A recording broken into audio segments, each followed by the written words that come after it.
नमस्कार, आप सभी का स्वागत है हमारे खास प्रोग्राम में।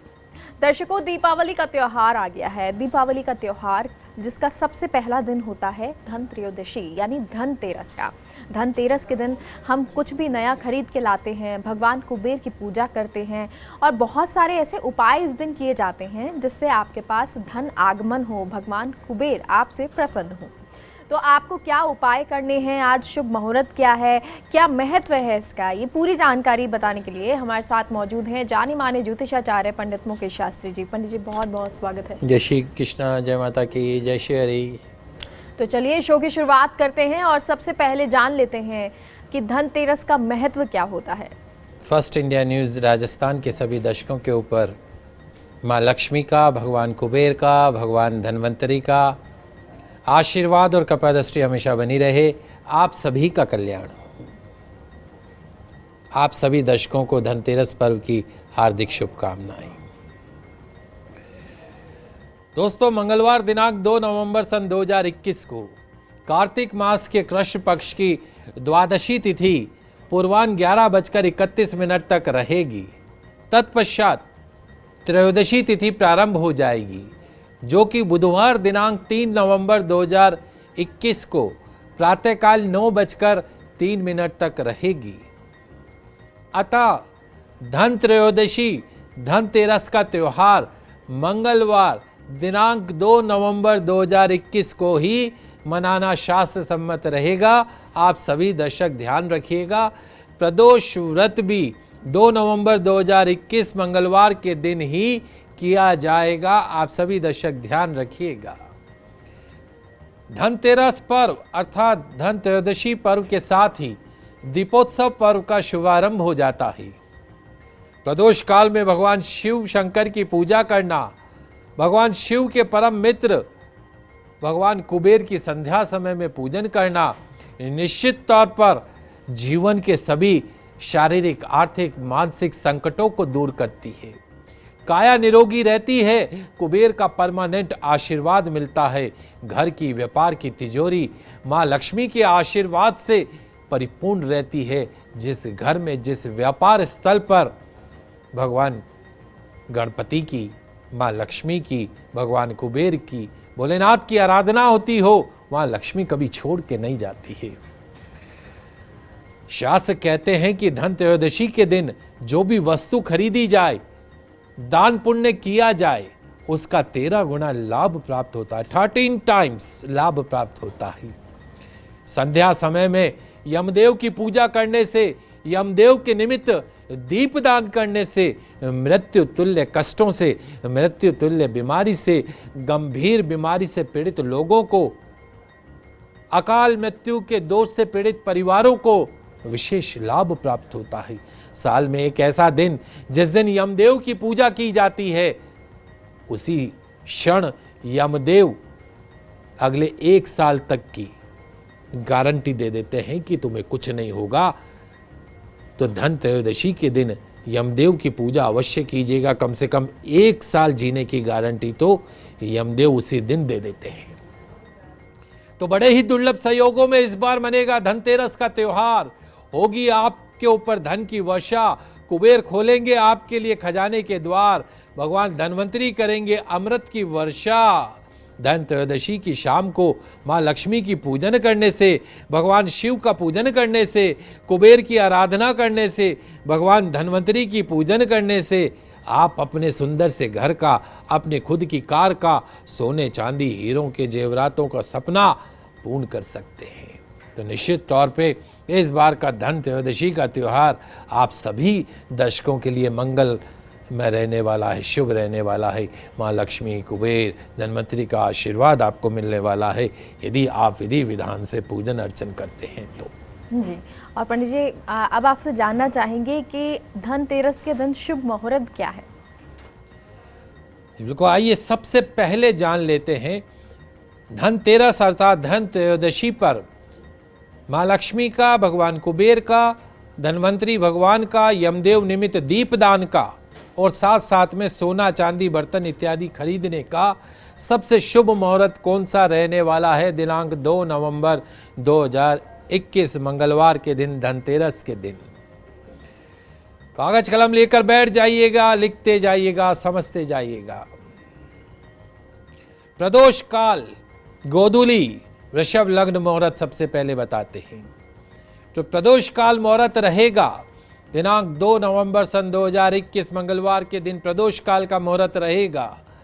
सायकाल 5:43 से शाम को 5:43 से रात्रि 8:18 तक प्रदोष काल रहेगा। वृषभ लग्न का मुहूर्त भी समझ लेते हैं। दिनांक 2 नवंबर सन 2021 मंगलवार के दिन वृषभ लग्न मुहूर्त जो रहेगा सायकाल 6:27 से सायकाल 6:27 से रात्रि 8:22 तक, रात्रि 8:22 तक वृषभ लग्न मुहूर्त रहेगा। धनतेरस पूजा का सर्वश्रेष्ठ मुहूर्त कौन सा रहेगा उसको समझ लेते हैं। तो सायकाल 6:25 से सायकाल 6:25 से रात्रि 8:18 तक दिनांक 2 नवंबर 2021 मंगलवार को धनतेरस पूजा का, भगवान कुबेर की पूजा का, यम के निमित्त दीपदान का, मां लक्ष्मी की पूजा का सबसे शुभ मुहूर्त जो रहने वाला है वो शाम को 6:25 से रात्रि 8:18 तक सबसे शुभ समय रहेगा। इस शुभ समय में भगवान कुबेर की पूजा, घर व्यापार में स्थायी लक्ष्मी की पूजा निश्चित तौर पर शुभ परिणाम देती है। आप सभी दर्शक ध्यान रखिएगा। अब मैं आपको चौगड़िया मुहूर्त बताने जा रहा हूं। हमारे वो दर्शक जो चौगड़िया मुहूर्त के अनुसार पूजन अर्चन करना चाहते हैं, खरीदारी करना चाहते हैं, उनके लिए शुभ मुहूर्त कौन सा रहेगा। तो दिनांक 2 नवंबर 2021 मंगलवार के दिन, धनतेरस के दिन दोपहर 12:10 से दोपहर 12:10 से दोपहर 1:33 तक अमृत का चौगड़िया रहेगा। दोपहर 12:10 से दोपहर 1:33 तक अमृत का चौगड़िया रहेगा जिसमें खरीदारी की जा सकती है, लेकिन उससे पहले पूजा का मुहूर्त नहीं है, आप दर्शक ध्यान रखिएगा। तत्पश्चात दोपहर 2:55 से दोपहर 2:55 से दोपहर 4:17 तक, दोपहर 2:55 से सायकाल 4:17 तक शुभ का चौगड़िया रहेगा। इस चौगड़िया मुहूर्त में भी आप माँ लक्ष्मी की, भगवान कुबेर की पूजन अर्चन कर सकते हैं, धन्वंतरी का पूजन अर्चन कर सकते हैं। आप सभी दर्शक इस शुभ चौगड़िए का भी लाभ उठा सकते हैं।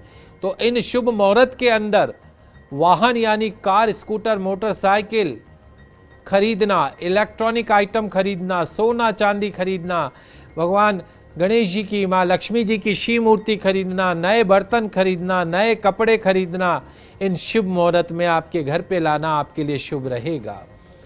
इन मुहूर्त के अंदर कोई भी चीज खरीदने से वर्ष पर्यंत कुबेर जी की कृपा आपके ऊपर बनी रहेगी, आपके परिवार में सुख समृद्धि बनी रहेगी। लाभ समय में पूजन करने से लाभों में वृद्धि होती है। तो इस प्रकार ये धनतेरस का शुभ मुहूर्त आपके लिए रहेगा। जी, और पंडित जी आपसे पूजन विधि भी जानना चाहेंगे, उपाय भी आपसे जानेंगे, लेकिन एक छोटे से ब्रेक के लिए दर्शकों रुकते हैं।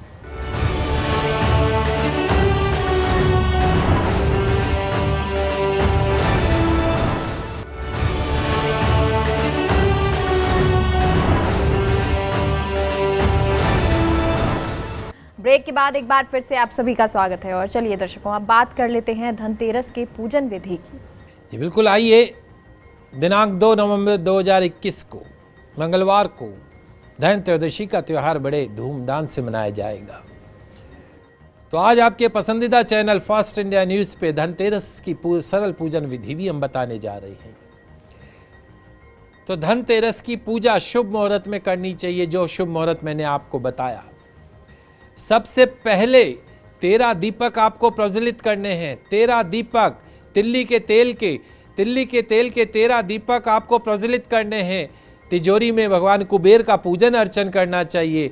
देव कुबेर का ध्यान करते हुए भगवान कुबेर को पुष्प अर्पण करना है और उनका ध्यान करना है और उनके सामने हाथ जोड़कर कहना है कि हे श्रेष्ठ विमान पर विराजमान रहने वाले, गरुड़मणि के समान आभावान वाले, दोनों हाथों में गदा और वर धारण करने वाले, सिर पर श्रेष्ठ मुकुट से अलंकृत शरीर वाले भगवान शिव के प्रिय मित्र देव कुबेर, मैं आपका ध्यान करता हूँ, धूप दीप नैवेद्य से आपका पूजन करता हूँ। शुभ मुहूर्त समय में पूजन करने के साथ 7 धान्यों की पूजा की जाती है। 7 धान्य जो हैं आपके सामने, 7 धान्य, हरे मूंग हो गए, चावल हो गए, उड़द हो गई, लाल मसूर हो गई, जौ हो गई, गेहूं हो गई और साथ में सूखा धनिया हो गया। 7 धान्यों की पूजन करने की परंपरा है। स्वर्ण पुष्पा के पुष्पों से माँ भगवती, माँ लक्ष्मी का पूजन करना आप सभी के लिए लाभकारी रहेगा। भोग लगाने के लिए श्रेष्ठ नैवेद्य के रूप में सफेद रंग की मिष्टान का भोग लगाना है। साथ ही इस दिन स्त्री लक्ष्मी का पूजन करने का महत्व है। नए नोटों की गड्डी की पूजन कीजिएगा। धन त्रयोदशी के दिन यमदेव की पूजा करने के पश्चात में घर के मुख्य द्वार पर दक्षिण दिशा की तरफ मुख वाला एक लंबी बत्ती का दीपक बना लेना, एक बड़ा बत्ती बना लेना, एक बड़ा दीपक ले लेना, उसमें तिल्ली का तेल भर देना और लंबी बत्ती उसमें अच्छे से डुबो के और आपके घर का जो मुख्य द्वार है वहाँ पे स्थापित कर देना।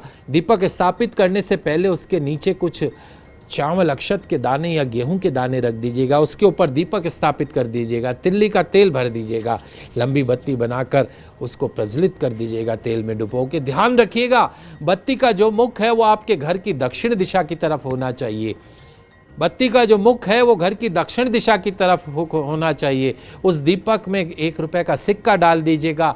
एक कौड़ी बाजार में मिल जाएगी, पूजा स्थान पर कौड़ी डाल दीजिएगा। एक यमदूत ने यम देवता से विनती करी कि हे यम के राज, क्या कोई ऐसा उपाय है जिससे मनुष्य अकाल मृत्यु के लेख से मुक्त हो जाए। दूत के इस प्रकार अनुरोध करने पर यम देवता बोले कि हे दूत, अकाल मृत्यु तो हमारे कर्म की गति है, लेकिन आज तुमने पूछा है तो मुक्ति का एक आसान तरीका, एक आसान उपाय मैं तुम्हें अवश्य बताता हूं, तो सुनो। जो मनुष्य कार्तिक मास के कृष्ण पक्ष की त्रयोदशी रात्रि के समय त्रयोदशी तिथि हो, उस रात्रि को प्राणी अगर मेरे नाम से यानी यमदेव के नाम से पूजन करके एक दीप प्रज्वलित करे और उस बत्ती का मुख दक्षिण दिशा की तरफ अगर भेंट करता है तो उस व्यक्ति को अकाल मृत्यु का भय नहीं रहता है। यही कारण है, शास्त्रों में यह बताया गया है, लोकाचार में भी है कि धनतेरस की रात्रि को घर के मुख्य द्वार पर एक बड़ा दीपक तेल के अंदर प्रज्वलित करके तिल्ली के तेल में प्रज्वलित करते हैं और बत्ती का मुख जो है वो दक्षिण दिशा की तरफ करते हैं। 1 रुपए का सिक्का डाल के रखते, कौड़ी डाल के रखते हैं। तो जिस घर के मुख्य द्वार पर यमदेव के निमित्त दीपदान होता हो, यमदेव उस घर के रहने वाले, उस घर के मालिक और बाकी सभी सदस्यों के ऊपर अपना वरद हस्त बना के रखते हैं। अकाल मृत्यु के भय से मुक्ति मिलती है। यम के दूत उस घर के अंदर प्रवेश नहीं करते हैं। धन त्रयोदशी के दिन घर में धन्वंतरी यंत्र की स्थापना करें। यंत्र आपके समक्ष रखा है। धन्वंतरी यंत्र की विधि पूर्वक स्थापना करने से और नित्य उसकी पूजन अर्चन करने से कोरोना हो और भी किसी तरह की घातक बीमारी हो, कैंसर हो, डायबिटीज हो, सर्वाइकल हो, गंभीर बीमारियों से, आर्थराइटिस हो, न्यूरो प्रॉब्लम हो, ट्यूमर की प्रॉब्लम हो, हर तरह की गंभीर बीमारी से मुक्ति मिलती है। तो इस धन त्रयोदशी पे अपने घर के अंदर धन्वंतरी यंत्र की स्थापना कीजिएगा, प्रतिदिन उसकी पूजन अर्चन कीजिएगा। निश्चित तौर पर भगवान धन्वंतरी के आशीर्वाद से आप और आपके परिवार के सभी सदस्यों को निरोगी काया का आशीर्वाद प्रदान होगा। बीमारियां आपके घर से कोसों दूर भागेगी। तो माँ लक्ष्मी की आपने पूजन करी, भगवान गणेश जी का आपने पूजन किया, कुबेर का पूजन किया और स्त्री लक्ष्मी का पूजन किया, यमदेव का पूजन किया और अंत में आपने भगवान धन्वंतरी का पूजन किया। इन सब के पूजन अर्चन करने के पश्चात में उनसे आशीर्वाद की प्रार्थना करनी है। निश्चित तौर पे इस वर्ष धनतेरस का त्यौहार आपके जीवन में शारीरिक, आर्थिक, मानसिक रूप से आपकी सभी मनोकामनाओं को पूर्ण कर सकता है। जी, तो क्या कुछ आप खरीदारी कर सकते हैं धनतेरस के दिन, ये पंडित जी ने बताया। लेकिन अब उपाय भी पंडित जी से जान लेते हैं, क्योंकि धनतेरस का मौका है और धनतेरस पे खास तौर पे विशेष जो उपाय हैं वो किए जाते हैं। क्या उपाय करेंगे पंडित जी? जी बिल्कुल। देखिए, धनतेरस के दिन 13 दीपक जलाने का विधान है, चतुर्दशी के दिन 14, अमावस के दिन 15। तो धनतेरस के दिन संध्या समय के पश्चात में 13 दीपक प्रज्वलित कीजिएगा। 13 कौड़ियाँ, उनके अंदर एक एक कौड़ी रख दीजिएगा। फिर आधी रात्रि के पश्चात ये कौड़ियाँ घर के किसी कोने में दबा दीजिएगा। इससे आपकी जितनी भी धन से संबंधित परेशानियां हैं वो दूर हो जाएंगी। धनतेरस के दिन 13 दीपक घर के अंदर और 13 दीपक घर के बाहर रखें। इससे दरिद्रता, अंधकार और घर की नकारात्मक ऊर्जा भी दूर होती है। शाम के समय, संध्या समय लक्ष्मी पूजन के साथ ही पास में अगर शिवलिंग हो, शिव मंदिर हो, वहाँ जाकर भगवान शिव का पंचामृत से अभिषेक कीजिएगा। सफ़ेद चंदन, सफ़ेद पुष्प, बिलपत्र, सफ़ेद वस्त्र, सफ़ेद मिठाई अर्पण कीजिएगा। ओम नमः शिवाय, ओम नमः शिवाय मंत्र का 11, 21, 51, 108 बार जाप कीजिएगा। भगवान शिव की धूप, दीप, कपूर आरती कीजिएगा। अपने मन की दरिद्रता, अपने धन की दरिद्रता, तन की दरिद्रता से मुक्ति की प्रार्थना कीजिएगा। परिवार के सभी सदस्य शुद्ध वस्त्र धारण करके स्नान आदि से निवृत्त होकर एक जगह एकत्रित होकर एक चौकी की स्थापना कर ले, उस पर लाल वस्त्र बिछा दें। उसके ऊपर 11 मुट्ठी मसूर के दाने रखकर उसके ऊपर एक चौमुखा दीपक प्रज्वलित कर दें। तत्पश्चात घर के सभी सदस्य बैठकर सुंदरकांड का पाठ करें। मंगलवार का दिन है, सुंदरकांड का पाठ करें। निश्चित तौर पे शारीरिक, आर्थिक, मानसिक कष्टों से मुक्ति मिलेगी। यदि बहुत ज्यादा रुकावटें आ रही हों, अड़चने आ रही हों, तो आग की रुई का दीपक शाम के समय किसी तिराहे पर रखने से आपकी मुश्किलातें दूर होंगी। यदि आपके पास धन नहीं टिकता हो तो इस धनतेरस के दीपावली के दिन, धनतेरस से दीपावली के दिन माँ लक्ष्मी की पूजा के दौरान एक जोड़ा लौंग माँ लक्ष्मी को अर्पण करें। धन टिकने लगेगा, बरकत होने लगेगी। फाइनेंशियल क्राइसिस को दूर करने के लिए धनतेरस के दिन कमल गट्टे की माला लेकर माता लक्ष्मी के मंदिर में अर्पण कर दें। रुका हुआ, उधार दिया हुआ धन यदि वापस नहीं आ रहा हो तो धनतेरस के दिन संध्या समय में पीपल के वृक्ष के समीप तेल का पंचमुखी दीपक जलाइए। प्रार्थना कीजिएगा, बहुत जल्दी रुका हुआ धन आपको प्राप्त हो जाएगा। कार्तिक मास चल रहा है, आपको नियम हमने पहले भी बताए थे। धनतेरस के दिन से दीपावली तक, आगे 5 दिवसीय तक, रोज संध्या समय में तुलसी के पौधे के समक्ष शुद्ध देशी घी का दीपक प्रज्वलित करना। उस दीपक में एक इलायची डालनी है। ऐसा करने से व्यापार में लाभ होगा। दीपक और इलायची हमेशा नया प्रयोग करना है। अविवाहित लोग करें तो बहुत जल्दी सुयोग्य जीवन साथी की प्राप्ति होगी। धनतेरस की पूजा से पहले और बाद में दक्षिणावर्ती शंख में जल भरकर घर में चारों तरफ थोड़ा थोड़ा छिड़के, इससे माँ लक्ष्मी के आगमन का मार्ग प्रशस्त होगा। धनतेरस के दिन शुद्ध एक कंबल का आसन बिछाकर विष्णु सहस्रनाम का पाठ करें। 11 माला कम से कम ओम नमो भगवते वासुदेवाय, ओम नमो भगवते वासुदेवाय का जाप करें। माँ लक्ष्मी परमानेंट आपके घर में निवास करने लगेगी। धनतेरस के दिन ऐसे पेड़ की टहनी तोड़ कर लाएं जिस पर चमगादड़ रहते हो, उसे अपने बैठने की जगह के पास रखें, लाभ होगा। श्वेत पदार्थ जैसे चावल, कपड़े, आटा आदि का दान करने से, अनाथाश्रम में, वृद्धाश्रम में दान करने से फाइनेंशियल क्राइसिस दूर होंगी। किसी गरीब, दुखी, असहाय रोगी को आर्थिक सहायता देना चाहिए। धनतेरस के दिन आपकी जीवन के अंदर बीमारियां प्रवेश नहीं करेंगी। सोना, चांदी, तांबा, पंच धातु, आम की लकड़ी से बने स्वस्तिक को प्राण प्रतिष्ठा करवाकर अपनी चौखट पे लगा दें। आपके घर में सुख, शांति, समृद्धि रहेगी। किसी मंदिर में जाकर केले का पौधा, कोई सुगंधित पौधा वहाँ पर लगा दे। जैसे जैसे वो पौधे हरे भरे बड़े होंगे, आपके जीवन में भी सफलताएं आपके कदमों को चूमने लगेगी। जी, तो उपाय आपके लिए क्या खास हैं धनतेरस पर? आपको क्या कुछ करना है खास, क्या खरीदारी आपको खास तौर पर करनी है, ये पंडित जी ने बताया। पंडित जी बहुत बहुत शुक्रिया। फर्स्ट इंडिया न्यूज़ के सभी दर्शकों को धनतेरस पर्व की हार्दिक शुभकामनाएं। माँ लक्ष्मी, भगवान गणेश, भगवान शिव शंकर, भगवान धन्वंतरी और यमदेव का आशीर्वाद आप सभी के ऊपर बना रहे। आप सभी का कल्याण हो। तो फिलहाल के लिए हमारे इस खास शो में इतना ही, और आप सभी को धनतेरस की बहुत बहुत शुभकामनाएं। नमस्कार।